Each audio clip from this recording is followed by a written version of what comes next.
मुख्यमंत्री निज अंचल जबरदखल उच्छेद करिछि प्रशासन। जहाँकि केन्दुझर जिला झोंपुरा ब्लॉक झोंपुरा बजार मुख्य रास्तार उभय पार्श्वरू बेनियम जबरदखल उच्छेद करा जाइछि।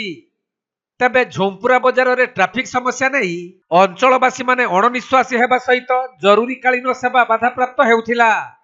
एपरिकी सही रास्ता देई यात्रीवाही बस तथा जानवाहन गुड़िक अति विपद संकुल अवस्था जीवा आसिबा करुछंती।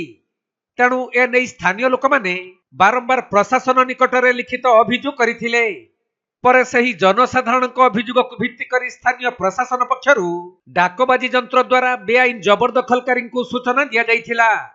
आउ झोंपुरा बजार मुख्य रास्तार झोंपुरा बड़ बंध ठारू अर्सला पर्यंत रास्तार उभय पार्श्व बसुथबा उठा दुकानी माने प्रशासनिक निष्पत्ति स्थान रे दुकान खोलिबा पई अनुरोध करा जाइथिला।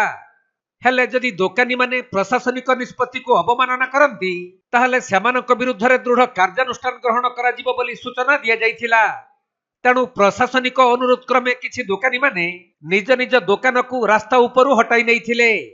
मात्र अधिकांश दुकानी प्रशासनिक निष्पत्ति को खातिर न करी दुकान हटाइबार ना धरि नथिले। फलरे चंपुआ सब डिविजनल मजिस्ट्रेट बेआईन जबरदखल करिथिबा 205 जन दुकानी को नोटिस जारी करिथिले। तथापि भी सब डिविजनल मजिस्ट्रेट नोटिस को किछि दुकानी माने अवमानना करिथिले।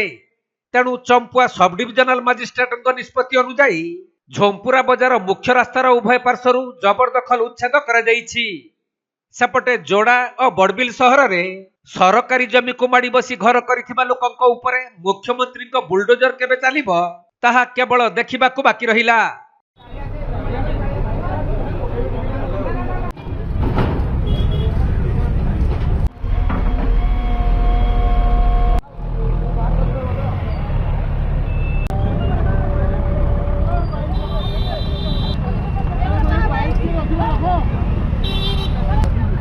केन्दुझर जिल्लारू दीपेश कुमार बेहेरा रिपोर्ट, कोणार्क लाइव।